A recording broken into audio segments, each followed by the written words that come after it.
અવાજ આવે છે પહેલાં તો એકવાર અવાજ ચેક કરી નાખીએ. ચલો ડન.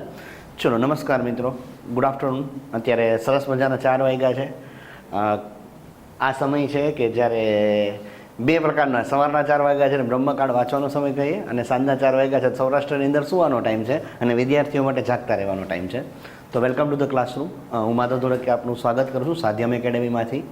આપણે વારે વારે ચર્ચા કરીએ છીએ અત્યારે સીસીની જે એક્ઝામ છે એની મેઇન્સ માટેની, અને આપણે આ સિરીઝ લઈને આવ્યા છીએ સીસી મેઇન્સ માટે. એની અંદર આજે આપણે વિષયની ચર્ચા કરવાની છે લોકસેવામાં નીતિશાસ્ત્ર. આપણા સિલેબસની અંદર એના માટે એવો શબ્દ યુઝ કર્યો છે કે ભાઈ લોકસેવાની અંદર આપણે કઈ રીતે શિસ્ત અપનાવી શકીએ. પણ એની અંદર જે પેટા મુદ્દાઓ છે એ બધા જે જીપીએસસીનો સિલેબસ છે, જીપીએસસીની અંદર આપણો મેઇન સિલેબસ આપેલો છે પેપર નંબર 2ની અંદર નીતિશાસ્ત્રનો ભાગ છે, જેમાં 6 મુદ્દાઓ છે. તો એ 6 મુદ્દાઓ જ બેઠે બેઠા આપણા સિલેબસની અંદર છે સીસીઈના. તો મિત્રો પહેલાં તો આજના સેશનની અંદર આપણે શું શું વસ્તુઓ કરીશું એની ચર્ચા કરીએ. પહેલાં મારું નાનકડું અમથું ઇન્ટ્રોડક્શન આપી દઉં. મારું નામ માધવ ધોળકિયા છે. 2015-16થી હું આ ફિલ્ડ સાથે સંકળાયેલો છું. નીતિશાસ્ત્ર વિષય ઉપર મેં પુસ્તક પણ લખેલું છે. નીતિશાસ્ત્ર વિષયની આપણે ચર્ચા પણ કરતા હોઈએ છીએ.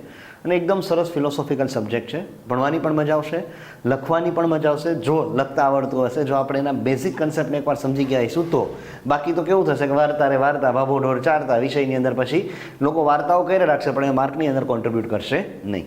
તો આપણે ચર્ચા કરીએ કે આ સેગમેન્ટની અંદર કે આપણે વિષયને હેન્ડલ કેવી રીતે કરવો અને કયા કયા મુદ્દાઓનો સમાવેશ છે.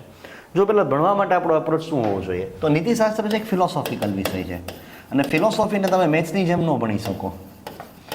મેથ્સની અંદર તમારે 1 + 1 = 2 થાય.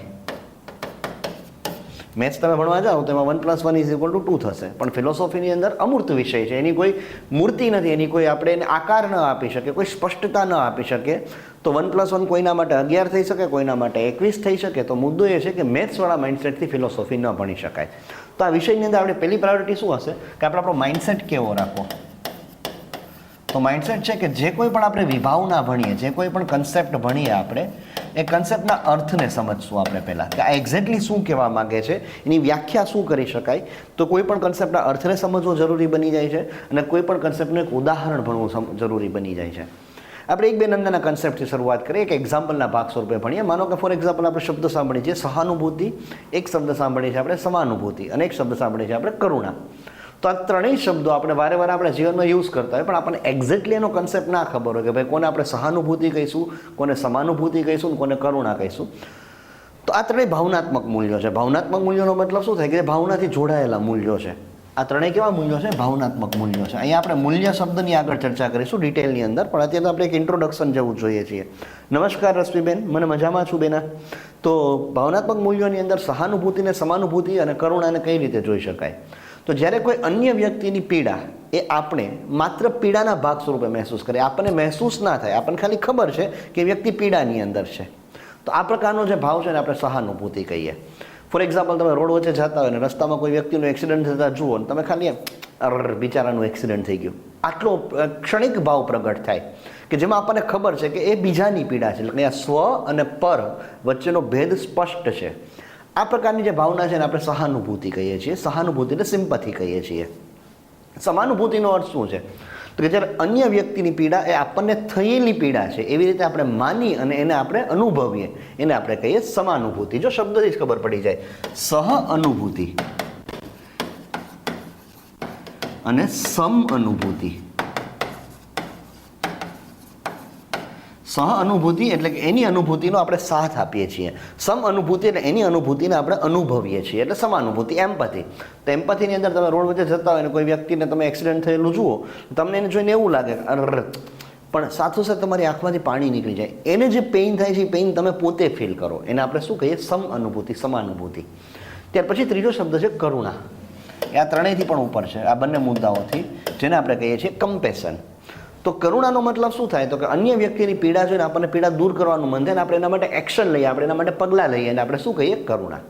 તો મિત્રો અહીંયા આ એક ખાલી એક એક્ઝામ્પલ હતું કે આપણે આ વિષયની અંદર કેવી રીતે ભણીશું. તો આ દરેક વસ્તુને આપણે પહેલાં કન્સેપ્ટ સમજીશું, કારણ કે દરેક શબ્દનો કોઈના કોઈ મિનિંગ છે, એનો કોઈના કોઈ ભાવ છે, એની કોઈના કોઈ વ્યાખ્યા છે. એ વ્યાખ્યાને પહેલાં સમજવાનો પ્રયત્ન કરીશું, પછી આપણે એના એક્ઝામ્પલ ભણીશું. ફોર એક્ઝામ્પલ આપણે કરુણા વિશે લખવાનું આવે ક્યાંય, તો કરુણાના એક્ઝામ્પલ તરીકે આપણે શું આપી શકાય, તો કે ભાઈ મધર ટેરેસા છે.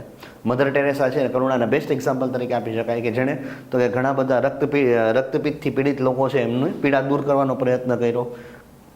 કૈલાસ સત્યાર્થી છે, બચપન બચાવો આંદોલન છે, એના માટે એ પોપ્યુલર હતા. આ બધા એક્ઝામ્પલ આપણે આવા મૂલ્યોના આપી શકીએ. સો ધ પોઈન્ટ ઇઝ કે આપણે ભણશું કેવી રીતે, તો મેં તમને એક નાનકડા એક્ઝામ્પલથી સમજાવ્યું કે આપણે ભણશું કોઈના કોઈ એક વસ્તુને સમજશું, એની વ્યાખ્યાને સમજશું, એની વિભાવનાને સમજવાનો પ્રયત્ન કરીશું, પછી એના આધાર ઉપર આપણે ઉદાહરણ સમજીશું, પછી એની ઉપર આપણે પ્રશ્નોની ચર્ચા કરીશું. આજના સેગમેન્ટમાં હું પ્રયત્ન કરીશ કે આપણે 2-3 પ્રશ્નોની ચર્ચા કરી શકીએ. એકાદો PYQ છે, અગાઉની પરીક્ષામાં પૂછાયેલો પ્રશ્ન છે, એને પણ આપણે લેવાનો પ્રયત્ન કરીએ. પહેલાં આપણે આ સેગમેન્ટની અંદર ચર્ચા કરીએ અત્યારે હાલમાં કે જે સિલેબસ છે એની અંદર શબ્દો કયા કયા છે અને શબ્દોના અર્થ શું છે. તો સિલેબસમાં ટોટલ 6 મુદ્દા છે.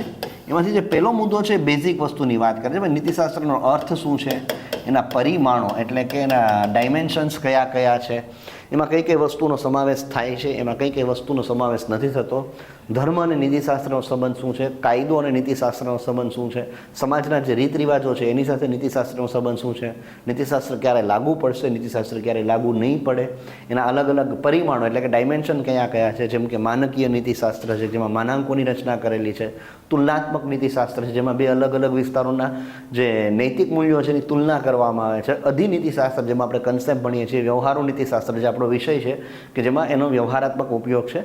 તો આ બધા સેગમેન્ટ છે સિલેબસના પહેલા નંબરના મુદ્દાની અંદર છે, જેની ઉપરથી ઘણા બધા પ્રશ્નો પણ નીકળેલા છે જીપીએસસીની પરીક્ષામાં. સીસીની પરીક્ષામાં પહેલી વાર આ વિષય છે, એટલે અત્યારે આપણે જે ચર્ચા કરીશું એ જીપીએસસીના પોઈન્ટ ઓફ વ્યૂથી કરીશું. જે બીજા નંબરનો મુદ્દો છે એની ઉપર ચર્ચા કરે છે મૂલ્યોની. વેલ્યુઝ, મૂલ્યો એટલે શું થાય, તો કે મૂલ્યો કોઈ પણ વ્યક્તિની નૈતિકતા માટેનું બેઝિક યુનિટ છે.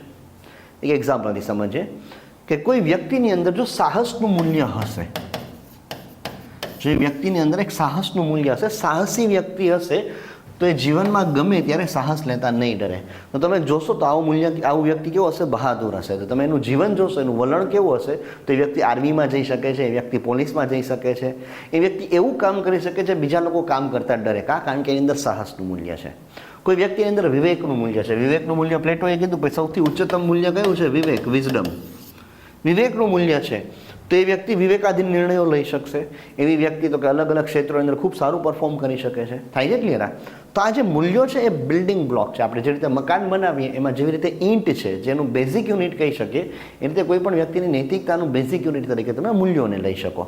આવા આપણે ઘણા બધા મૂલ્યોની ચર્ચા કરવાની આવશે. આપણા સિલેબસની અંદર એ મૂલ્યોની ચર્ચા કરી છે, જેમ કે જવાબદેહિતા એટલે કે અકાઉન્ટેબિલિટી એટલે શું થાય એનો આપણે પ્રશ્ન સમજીશું, એનો આપણે અર્થ સમજીશું. પારદર્શિતા, ટ્રાન્સપરન્સી એટલે શું થાય એનો આપણે અર્થ સમજવાનો પ્રયત્ન કરીશું. આ સિવાય ઘણા બધા મૂલ્યો આવશે, જેમ કે આપણે સહાનુભૂતિની વાત કરી, સમાનુભૂતિની વાત કરી, કરુણાની વાત કરી, ધૈર્ય આવશે, ખંત આવશે, નેતૃત્વ આવશે, પ્રથમ લોકોનો કન્સેપ્ટ આવશે. પછી આપણે વાત કરીશું ન્યાયનું મૂલ્ય છે, સાહસનું મૂલ્ય છે, વિવેકનું મૂલ્ય છે, આત્મસંયમનું મૂલ્ય છે. આવા જે કંઈ પણ શબ્દો જ્યારે પણ પૂછાય તો એ શબ્દોનો તમે અર્થ સ્પષ્ટ કરી શકો, એ શબ્દને તમે વ્યાખ્યાયિત કરી શકો, એના અલગ અલગ ડાયમેન્શન્સની ચર્ચા કરીશું. એ રીતે આપણા સિરીઝની અંદર આની ચર્ચા કરીશું, આ મુદ્દાની અલગ અલગ મૂલ્યોની. ત્યાર પછી મિત્રો આપણે ચર્ચા કરીએ કે ભાઈ ત્રીજો મુદ્દો શું છે સિલેબસની અંદર. એક સેકન્ડ.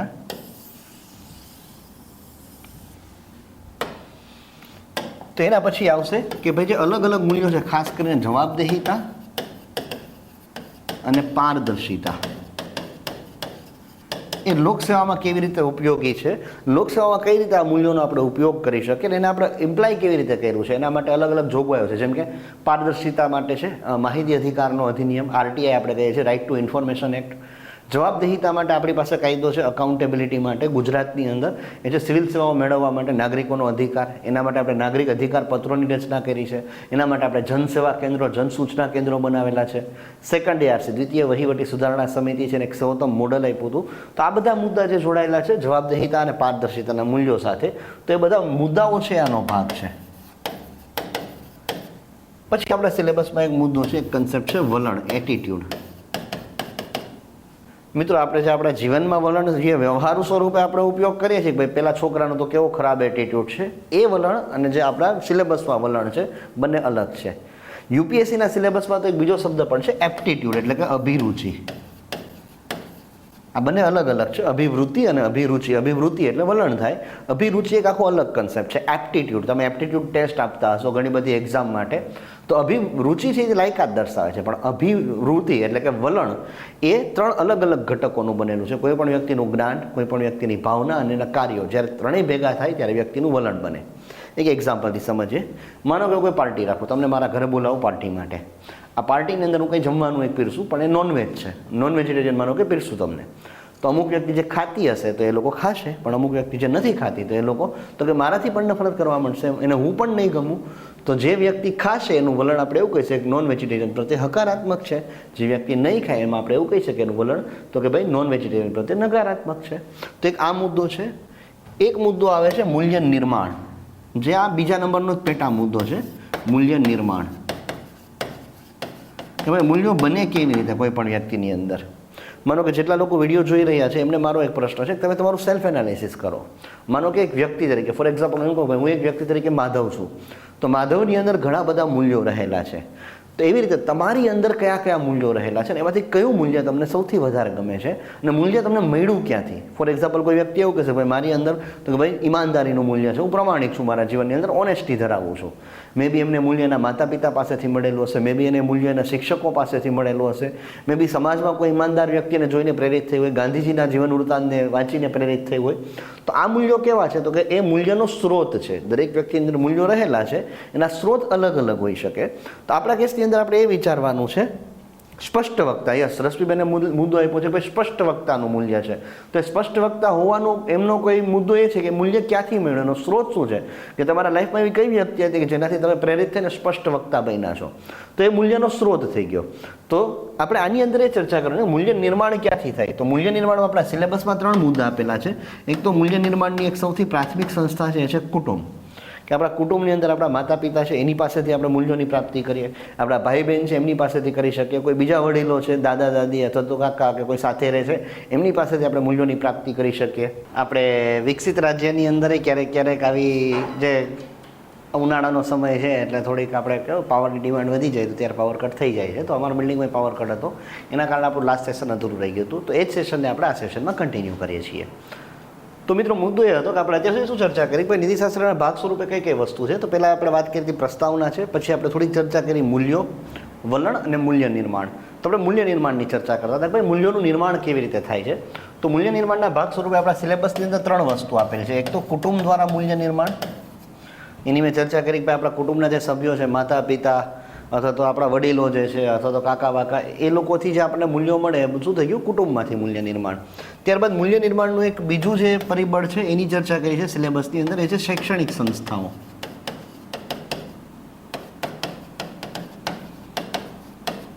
કે શૈક્ષણિક સંસ્થાઓ કેવી રીતે મૂલ્ય નિર્માણમાં મદદરૂપ થઈ શકે. તમને શાળામાંથી કેવા મૂલ્યોની પ્રાપ્તિ થાય છે, તમને તમારા શિક્ષકો પાસેથી કેવા મૂલ્યો મળે છે, તમારા શાળાની અંદર જે તમારી સાથે વિદ્યાર્થીઓ અભ્યાસ કરે, જે સહપાઠીઓ છે એમની પાસેથી કયા કયા મૂલ્યોની પ્રાપ્તિ થાય છે, શાળામાં જે તમે પુસ્તકો વાંચો છો, શાળાનો જે અલગ અલગ એક્ટિવિટીઝમાં ભાગ લો છો એમાંથી કયા કયા મૂલ્યોની પ્રાપ્તિ થાય છે, એ સેગમેન્ટ આવી જાય. એ છે શૈક્ષણિક સંસ્થાઓમાંથી મૂલ્યોની પ્રાપ્તિ. અને ત્રીજો જે મુદ્દો છે એ છે સમાજમાંથી મૂલ્યો પ્રાપ્તિ. દરેકે દરેક સમાજ કોઈ સેટ ઓફ મૂલ્યોમાં માનતો હોઈ શકે. કોઈ ફોર એક્ઝામ્પલ સમાજ એટલે એક બહુ મોટી વિભાવના છે, એના અલગ અલગ એકમ પણ હોઈ શકે. જેમ કે તમારો આડોશ પાડોશ છે એ તમારો સમાજ બની જાય છે. તમે કોઈ જગ્યાએ જોબ કરો છો કે કામ કરો છો તો કાર્યસ્થળ છે એ તમારો સમાજ બની જાય. મીડિયા, સોશિયલ મીડિયા, આપણી પોલિટિકલ સિસ્ટમ, ધારાકીય કારોબારી, ન્યાયપાલિકા એ પણ આપણા સમાજનો એક ભાગ છે. તમે માનો કોઈ ધર્મ કે કોઈ જ્ઞાતિ કે કોઈ જાતિનો સમૂહનો કે ભાગ છો તો એ પણ તમારો એક સમાજ બની જાય. તો આ દરેકે દરેક વસ્તુ તમને મૂલ્ય નિર્માણ કરાવી શકે. એક એક્ઝામ્પલથી સમજીએ. માનો કે કોઈ વ્યક્તિ છે જૈન ધર્મનું પાલન કરે છે, તો સ્વાભાવિક રીતે જે ધર્મના મૂલ્યો, ધર્મના જે નીતિમત્તા છે એ એના વ્યક્તિગત મૂલ્યોનો પણ ભાગ બનશે. આવા વ્યક્તિ મોટા ભાગે શાકાહારી હોઈ શકે છે, એ કોઈ પણ ભોગે હિંસાનો ત્યાગ કરતા હોય એવા હોઈ શકે છે. ફોર એક્ઝામ્પલ કોઈ વ્યક્તિ છે કે જે ગ્રામીણ વ્યવસ્થા અથવા તો શહેરી વ્યવસ્થા, કોઈ લિબરલ વ્યવસ્થાનો ભાગ બને છે. તો શહેરની અંદર કોઈ વ્યક્તિ છે, શહેરના જે સમાજ છે એનો ભાગ છે, તો આવા લોકો તો કે ભાઈ જે સ્ત્રી સ્વતંત્ર છે એના પ્રત્યે વધારે જાગૃત હોઈ શકે છે. તો આ શું છે, જે તમે સમાજનો ભાગ છો એ સમાજમાંથી તમને મૂલ્ય નિર્માણ મળે છે, એમાંથી તમારા કોઈના કોઈ મૂલ્યો મળે છે. તો આ 3 મુદ્દાઓ છે સિલેબસનો ભાગ છે કે ભાઈ મૂલ્ય નિર્માણની અંદર કુટુંબ કઈ રીતે મદદરૂપ થાય છે, શૈક્ષણિક સંસ્થાઓ કઈ રીતે મદદરૂપ થાય છે, સમાજ કઈ રીતે મદદરૂપ થઈ શકે. એ મૂલ્ય નિર્માણની અંદર આ જે બધી સંસ્થાઓ છે એની ભાગીદારીની ચર્ચા કરી છે. ત્યાર પછી એક બહુ જ સરસ મુદ્દો છે, એ આપણા સિલેબસનો ભાગ છે, એ છે ભાવનાત્મક બુદ્ધિમત્તા, ઇમોશનલ ઇન્ટેલિજન્સ.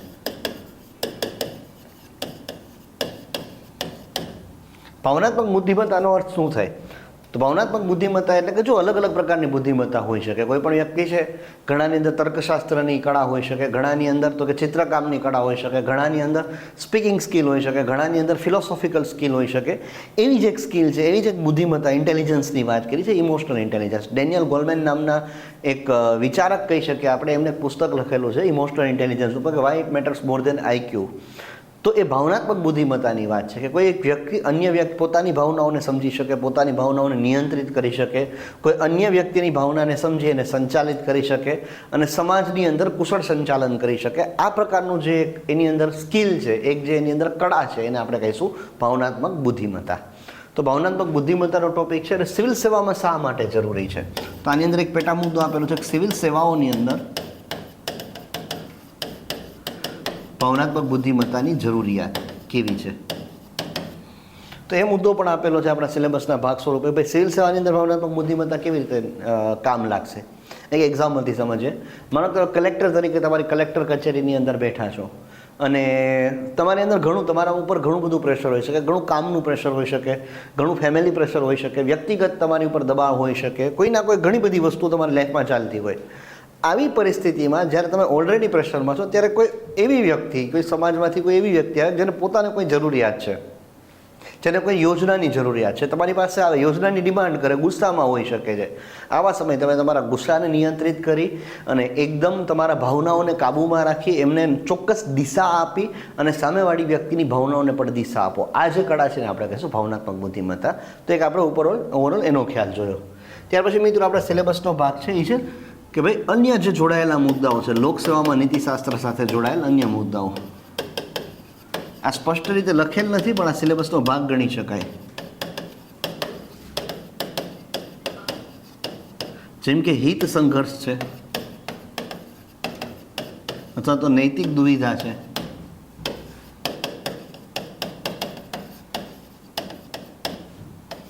નૈતિક ચિંતા છે, હિતોનો ટકરાવ. આવા જે અલગ અલગ મુદ્દાઓ છે જેમાંથી મેઇન્સની અંદર પ્રશ્નો નીકળતા હોય. હિત સંઘર્ષ એટલે શું? સિવિલ સેવાઓમાં આવેલ સંઘર્ષને કેવી રીતે ટાળી શકાય? અથવા તો નૈતિક દુવિધા એટલે શું? કઈ કઈ નૈતિક દુવિધા તમે તમારા જીવનમાં અનુભવી શકો?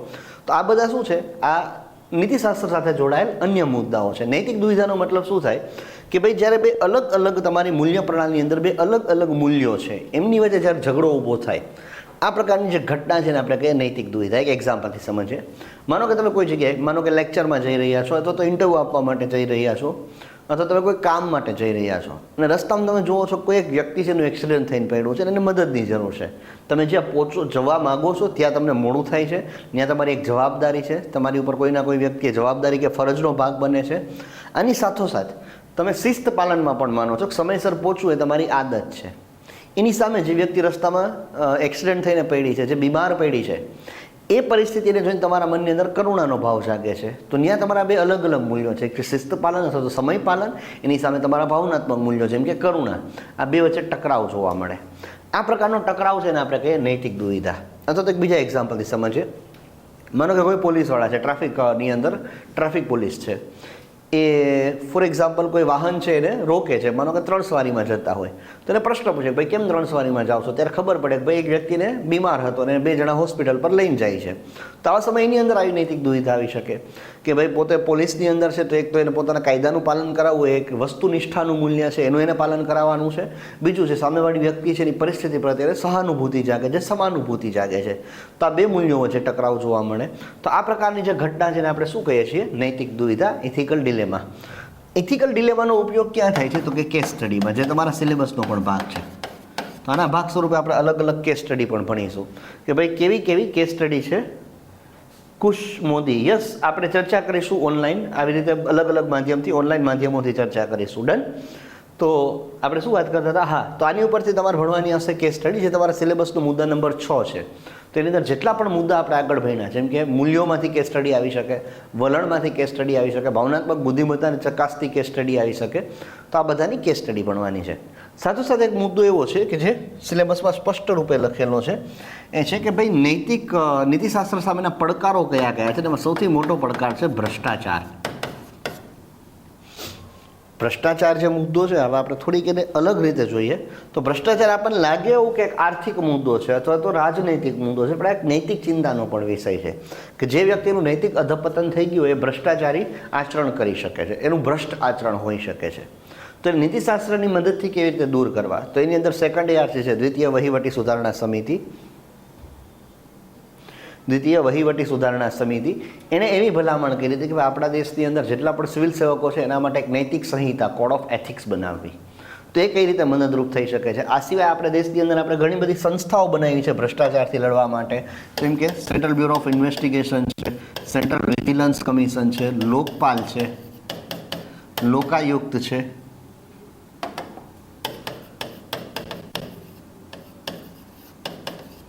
તો આ જે બધી સંસ્થાઓ છે એની ભૂમિકા કેવી છે, કઈ રીતે કામ કરે છે, એનું જે કોર સ્ટ્રક્ચર છે, કઈ રીતે અપોઇન્ટ કરવામાં આવે છે, કઈ રીતે રિમૂવ કરવામાં આવે છે, એનો કાર્યકાળ કેટલો છે, એ કઈ કઈ સત્તાઓ છે, એની સામે કેવા કેવા પડકારો રહેલા છે, કારણ કે મેઇન્સની અંદર આવા બધા પ્રશ્નો નીકળે છે. તો મિત્રો અત્યાર સુધી આપણે જે ચર્ચા કરી, આપણે ઓવરઓલ સિલેબસની આપણે રૂપરેખાને સમજવાનો પ્રયત્ન કર્યો કે ભાઈ આ આપણો સિલેબસ છે. મિત્રો ફરીથી એકવાર રિમાઇન્ડર આપી દઉં, જે લોકો કદાચ બીજા વિડીયોમાં જોડાયેલા હશે ને પહેલા વિડીયોમાં નહીં હોય, આપણે આ વિડીયો અગાઉ ચાલુ કર્યો હતો બટ વચમાં પાવર કટ હતો, એના કારણે આજે આખો આપણો ટોપિક છે એ 2 વિડીયોમાં સ્પ્લિટ થઈ ગયો છે. પાવર કટના લીધે આપણો જૂનો વિડીયો છે અધૂરો છે, ત્યાંથી આપણે આગળ બીજા વિડીયોમાં કન્ટિન્યુ કરેલું છે. ડન. તો આ બંને વિડીયોના ભેગા મળીને આપણે અત્યારે ચર્ચા કરી, તો એની અંદર આપણે જે એથિક્સના બેઝિક સિલેબસની ટર્મ્સ છે એમાં કયા કયા ડાયમેન્શન્સ કવર કરેલા છે આપણે એની ચર્ચા કરી. આવો હવે આજના દિવસની અંદર આપણે એક પ્રશ્ન ઉપર અને એક મુદ્દાને ભણવાનો પ્રયત્ન કરીએ. સૌથી પહેલાં એક બે પ્રશ્નો આવેલા છે, જોઈ લઈએ. Crack PSC exam. અચ્છા ભાઈ, નામ કયો તમારું પહેલાં તો? ભાઈ નામ વગર તો કેમ સમજાશે? યુટ્યુબ પર એથિક્સના બધા લેક્ચર ફ્રી આપવાના છે. પેલા નામ તો કયો તમારું? તમે તમારું નામે ફ્રીમાં નથી આપતા. ચલો પછી આપણે આગળ ચર્ચા કરીએ. યસ, હા, તો આપણે શું વાત કરતા હતા? હા, તો હવે આપણે ચર્ચા કરીએ, કોઈ એક મુદ્દો ભણવાનો પ્રયત્ન કરીએ ને એની ઉપરથી કેવો પ્રશ્ન બની શકે એ પ્રશ્ન સમજવાનો પ્રયત્ન કરીએ. તો આપણે પહેલાં 2 મૂલ્યોને સમજવાનો પ્રયત્ન કરીએ. ચલો, પહેલું મૂલ્ય છે એ છે સહાનુભૂતિ, જેની આપણે અગાઉ ચર્ચા કરી. બીજું મૂલ્ય છે સમાનુભૂતિ અને ત્રીજું મૂલ્ય છે કરુણા. નાની ઉપરથી આપણે એક પ્રશ્ન ભણીશું. પહેલા મૂલ્યોની જે ચર્ચા કરી એને આપણે ભાગ સ્વરૂપે જોઈએ. પ્રતિકભાઈ પટેલ. હા પ્રતિકભાઈ પટેલ, હવે શું પૂછવા માંગો છો તમે? યુટ્યુબ ઉપર એથિક્સના બધા લેક્ચર ફ્રી આપવાના છે. જો યુટ્યુબ ઉપર આપણે જેટલા બને એટલા આપીશું. પહેલાં ભણવાનું તો ચાલુ કરો એટલીસ્ટ, કે તમે કેટલું ખેંચી શકો છો, થાય છે ક્લિયર. પણ નોર્મલી મારો એક અનુભવ એવો રહ્યો છે કે જેટલું ફ્રીમાં મળે ને એટલું છોકરાઓ જોતા નથી. એના કરતાં તમે થોડું ઘણું, કદાચ 50 રૂપિયા 50 રૂપિયા, 100 રૂપિયા 100 રૂપિયા, 500 રૂપિયા 500 રૂપિયા ફી લીધી હોય ને તો એટલીસ્ટ તમને મોટિવેશન કરશે. હું થોડુંક મોટિવેશનમાં એવા મોટિવેશનમાં માનું છું. તો કદાચ સંપૂર્ણપણે ફ્રી નહીં આપીએ, પણ હા શક્ય એટલું એવું કરશું કે જેથી તમે પરીક્ષા બેસી શકો. ડન. વિક્રમભાઈ ઠાકોર, સર તમારું એથિક્સ બહુ સારું છે. ખૂબ ખૂબ આભાર વિક્રમભાઈ ઠાકોર. ચલો ડન. ચલો પાછા આવતા રહીએ. તો આ 3 જે અલગ અલગ મુદ્દા છે, સહાનુભૂતિ, સમાનુભૂતિ અને કરુણા, આને આપણે સમજવાનો પ્રયત્ન કરીએ. પહેલા તો શબ્દ સમજીએ, સહ અનુભૂતિ. આ છે સમ અનુભૂતિ.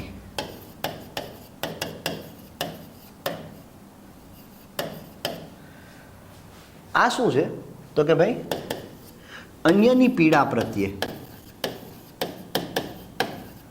ક્ષણિક ભાવ પ્રગટ થવો.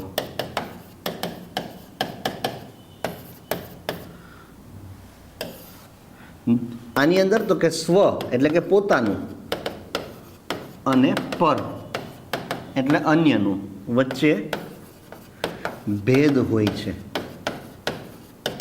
મેં તમને એક્ઝામ્પલ આપ્યું હતું, ફરીથી એક્ઝામ્પલ આપું. માનો કે તમે રોડ વચ્ચે જાઓ છો, અથવા એક અલગ એક્ઝામ્પલ જોઈએ. માનો કે તમે અત્યારે આ લેક્ચર પતાવીને તમે નીચે જાઓ છો ચા પીવા માટે, ચાના ગલ્લા પાસે બેઠા છો, તમે ચા અને પાર્લેજીના બિસ્કિટ મંગાવ્યા. તમે જુઓ છો સામે કોઈ બાળક બેઠું છે, ગરીબ બાળક છે, મે બી ભિક્ષાવૃત્તિ સાથે પણ જોડાયેલું હોઈ શકે.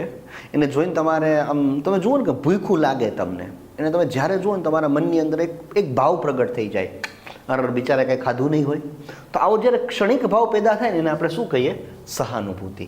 કે એમાં તમને ખાલી ભાવ પ્રગટ થાય છે કે અરે બિચારા ખાધું નહીં હોય, કેવી હાલત છે બિચારાની, આપણે થોડો ગમતો ભાવ પ્રગટ થાય, ક્ષણિક એક તમે એને પીડા પ્રત્યે તમને કોઈ ભાવ પ્રગટ થાય, એને આપણે શું કહીએ? સહાનુભૂતિ, સિમ્પથી. એનાથી વધારે, આનો આપણે અંગ્રેજી શબ્દ જોઈ લઈશું, સિમ્પથી કહીશું આને આપણે. એનાથી વધારે, જ્યારે વધારે ભાવ પ્રગટ થાય કે અન્યની પીડા પ્રત્યે તીવ્ર ભાવ પ્રગટ થાય,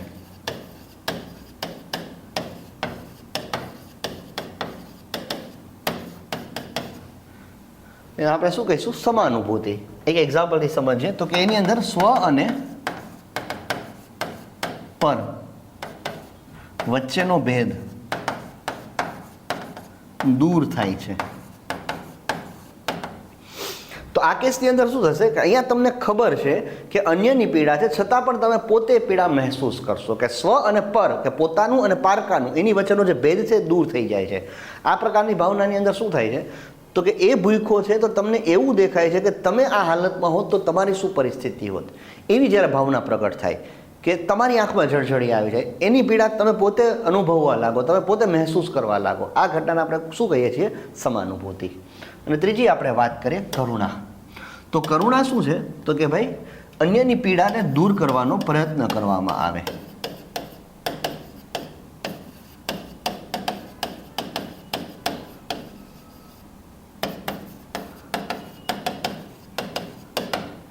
તો આ કેસની અંદર શું થાય છે તો કે એક વ્યક્તિ એક્શન લે છે, એને અન્યની પીડા પોતે મહેસૂસ તો કરી શકે છે પણ સાથોસાથ એને દૂર કરવાનો પ્રયત્ન પણ કરે છે. આ પ્રકારનો જે ભાવ છે એને આપણે શું કહીએ છીએ? કરુણા. તો મિત્રો આની અંદર એક્ઝામ્પલની સમજીએ. તમે બેઠા છો, તમે બાળકને ભૂખ્યું જોવો છો, તમને એના પ્રત્યે જોઈને તમારી અંદર સહાનુભૂતિ, સમાનુભૂતિ જાગે છે અને તમે પોતે 10 રૂપિયા લઈ એક બિસ્કિટનું પેકેટ લઈને તોડીને એના હાથમાં આપો કે આલે તું ખા. આ શું થઈ ગઈ? કરુણા. તમે એની પીડા દૂર કરવાનો પ્રયત્ન કરો છો.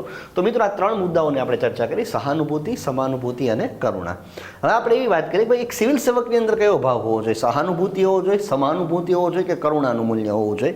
તો હંમેશા એક સિવિલ સેવક પાસેથી અપેક્ષા રાખવામાં આવે છે કે લોકોની જે કંઈ પીડાઓ છે એને સમજે, એ પોતે એવી રીતે ફીલ કરે જાણે પોતે પીડાઓને માને છે, પોતે ભોગવી રહ્યો છે. તો એક એની અંદર મૂલ્ય જરૂરી છે સમાનુભૂતિ. પણ સમાનુભૂતિથી કાંઈ અટકતું નથી. આ કેસ એવો છે કે સમાનુભૂતિ ખાલી કલેક્ટરને હશે તો પોતે કઈ વસ્તુને દૂર કરવા પ્રયત્ન નહીં કરે. તો સમાનુભૂતિથી આગળ વધી અને એની અંદર કયું મૂલ્ય હોવું જોઈએ? કરુણા. કે લોકોની પીડા દૂર કરવાનો પણ પ્રયત્ન કરવો જોઈએ. માનો કે કોઈ કલેક્ટર છે, પોતાની ચેમ્બરની અંદર બીજાનો દર્દ જોઈએ ને રડે રાખે આખો દિવસ કે ભાઈ આહા દુનિયામાં કેટલો બધો દુઃખ છે અને પોતે દૂર કરવાનો પ્રયત્ન ન કરે તો આ સમાનુભૂતિનો કોઈ મતલબ નથી. એટલે અહીંયા જરૂરી છે કે પોતે પોતાની સમાનુભૂતિથી આગળ વધી કરુણાનો ભાવ પ્રગટ કરે, એને દૂર કરવા માટે પ્રયત્ન કરે. ચલો હવે આ જ ભાવ ઉપરથી એક પ્રશ્ન પૂછાણો છે કે ભાઈ સિવિલ સેવાઓની અંદર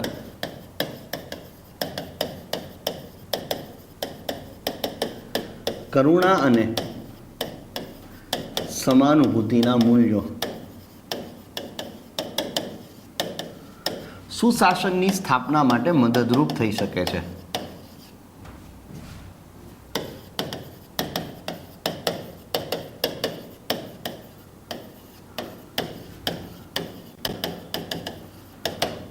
ઉદાહરણ સહિત ચર્ચા કરો.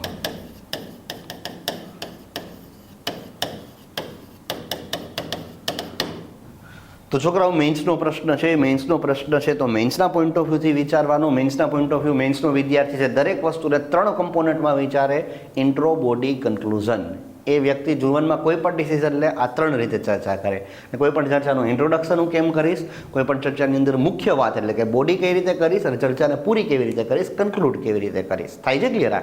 તો સૌથી પહેલાં આ પ્રશ્નને આપણે સમજીએ કે ભાઈ કરુણા અને સમાનુભૂતિના મૂલ્યો છે સુશાસનની સ્થાપના કરવા માટે કેવી રીતે મદદરૂપ થઈ શકે. તો આનું ઇન્ટ્રોડક્શન કેવું હોવું જોઈએ કે ભાઈ કોઈ પણ દેશમાં સુશાસન એટલે શું? સુશાસન એટલે સારું શાસન. રામ રાજ્યની જે આપણે સંકલ્પનાની વાત કરીએ છીએ એવા સારા શાસનને આપણે શું કહીએ છીએ? સુશાસન.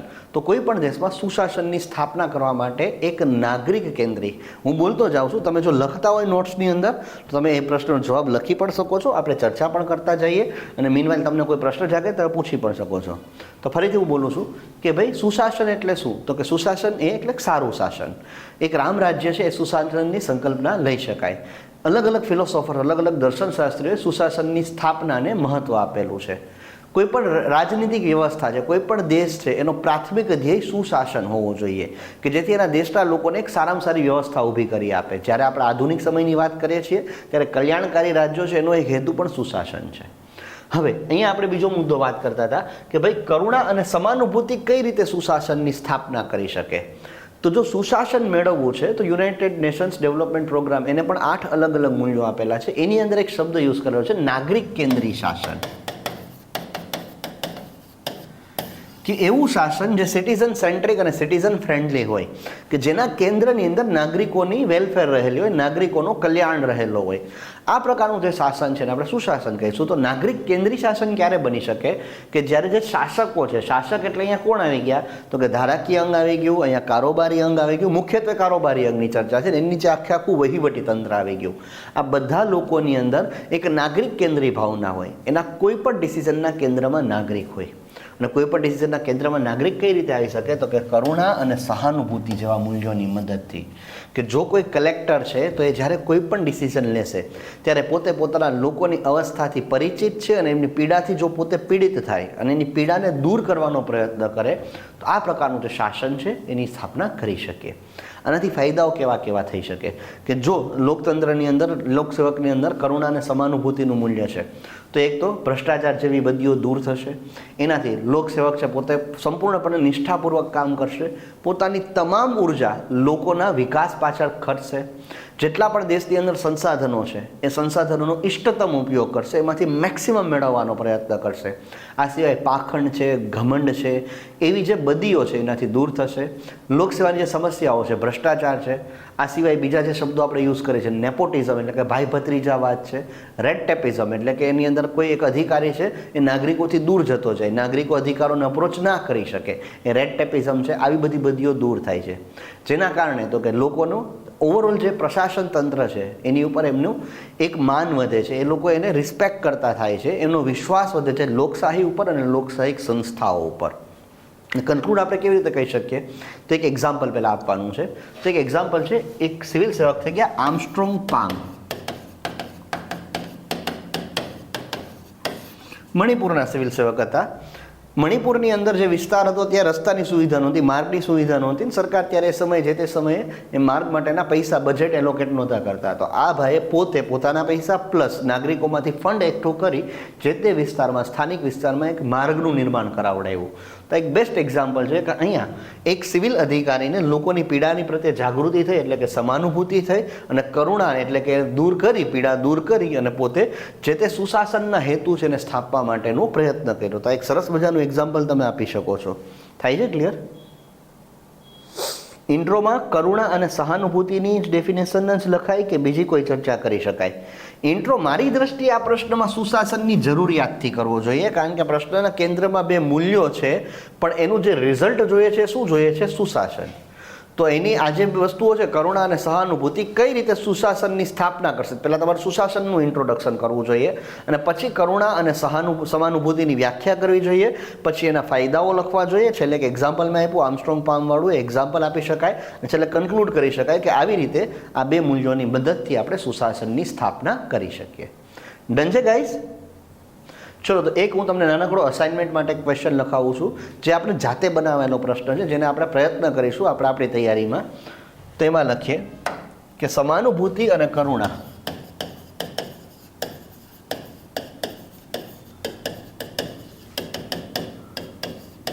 મૂલ્યોની મદદથી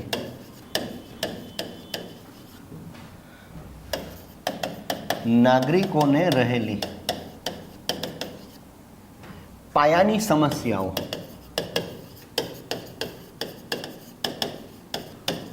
દૂર કરી શકાય છે. વ્યવહારુ ઉદાહરણ દ્વારા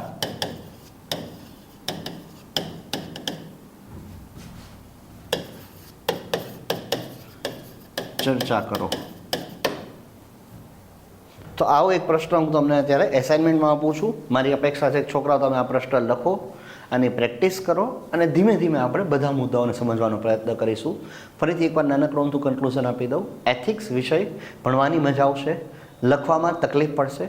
શા માટે તકલીફ પડશે? જો તમે એનો કન્સેપ્ટ પૂરો નહીં સમજો હોય તો મારી અપેક્ષા એટલી છે વિદ્યાર્થી મિત્રો કે પહેલું આપણે ફોકસ કરીએ કન્સેપ્ટ ઉપર. જે તે શબ્દો આની અંદર આપેલા છે એની સ્પષ્ટ વ્યાખ્યા તમને ખબર હોવી જોઈએ. એની ઉપર બંધ બેસે એવું એક સ્પષ્ટ ઉદાહરણ તમારા ધ્યાનમાં હોવું જોઈએ. એને કઈ કઈ જગ્યાએ તમે ઉપયોગ કરી શકો, કયા કયા મુદ્દાઓમાં એને કઈ રીતે લખી શકો, એટલી વસ્તુ તમને ખાસ ખબર હોવી જોઈએ. જો આ 3 પેરામીટર પૂરા થાય તો એક વસ્તુ 100% કહી શકાય કે ભાઈ એથિક્સના પેપરની અંદર મેક્સિમમ માર્ક મેળવી શકાય છે. હા, બીજી વસ્તુ અહીંયા તમારે થોડીક ઈમાનદારી પણ દેખાવાની છે. લખતી વખતે પણ તમે એમાં આદર્શવાદી બનવા કરતાં વ્યવહારવાદી બનશો તો માર્ક મળવાના વધારે ચાન્સીસ છે. બાકી જેટલી વિભાવનાઓ ડ્યુ કોર્સ ઓફ ટાઈમ આપણે ભણતા જઈશું એટલા વધુ ને વધુ તમારા ડાઉટ ક્લિયર થતા જશે.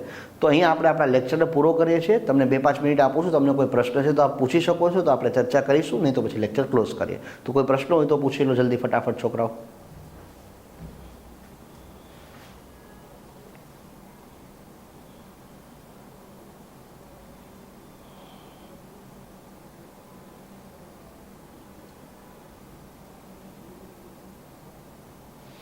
એથિક્સ અને પબોર્ડનો કોર્સ કેટલામાં મળશે? મને નથી ખબર પ્રતિકભાઈ, મને નથી ખબર. હજી એકચ્યુઅલમાં કોર્સ મૂક્યો જ નથી, હજી ડિસાઇડ થશે મૂકવાનો. ત્યાં સુધીમાં તમે ચાલુ તો કરો ભણવાનું. પણ હા, એ તમને જાણ થઈ જશે. જે એડવર્ટાઇઝમેન્ટ વ્યવસ્થા ઊભી કરેલી છે ને એમાં તમને જાણ મળી જશે.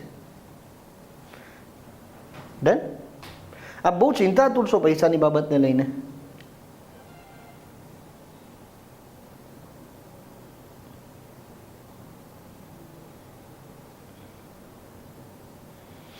ચલો, કોઈ બીજો પ્રશ્ન છે છોકરાઓ?